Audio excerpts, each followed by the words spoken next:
ہندوستان کے معروف نغمہ نگار ساحر لدھیانوی 8 مارچ کو لدھیانہ میں پیدا ہوئے۔ ساحر کا اصل نام عبدالحی تھا، لیکن ساحر لدھیانوی کے نام سے شہرت حاصل کی۔ 1943 میں وہ لاہور آ بسے اور 1945 میں پہلا شعری مجموعہ تلخیاں مکمل کیا۔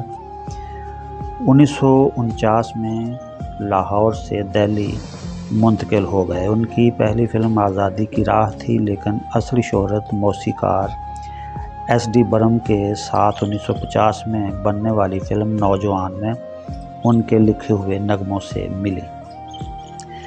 ساحر لدھیانوی کا تعلق گجر برادری سے تھا، لیکن شاعری ان کی نس نس میں بسی ہوئی تھی۔ ساحر لدھیانوی نے زندگی بھر شادی نہیں کی تھی۔ ان کا کہنا تھا کہ کچھ لڑکیاں مجھ تک دیر سے پہنچیں اور کچھ لڑکیوں تک میں دیر سے پہنچا۔ امرتا پریتم نے انہیں ٹوٹ کر چاہا، مگر ساحر انہیں نہیں ملا۔ ساحر نے کبھی لفظوں میں امرتا کے لیے عشق کا اظہار نہیں کیا تھا، مگر ان کی شاعری امرتا کے گرد گھومتی ہے۔ امرتا کی حالت یہ تھی کہ وہ ساحر کے پیے ہوئے سگریٹ کے ٹکڑوں کو جمع کر کے خود پیتی تھیں۔ امرتا نے اپنے جذبات کا اظہار اپنی سوانح حیات رسیدی ٹکٹ میں بھی برملا کیا ہے۔ کہا جاتا ہے کہ گرو دت کی پیاسا اور یش چوپڑا راج کی کبھی کبھی ان کی کہانی ساحر کی اپنی زندگی سے ماخذ تھی۔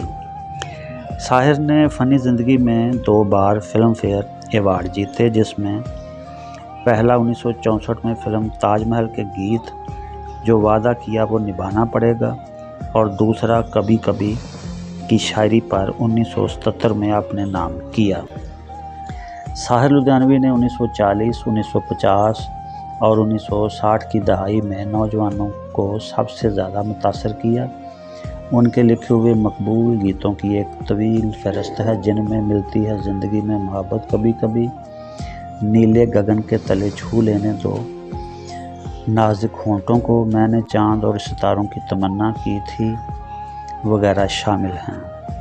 ساحر لدھیانوی 25 اکتوبر 1980 کو اس دار فانی سے کوچ کر گئے۔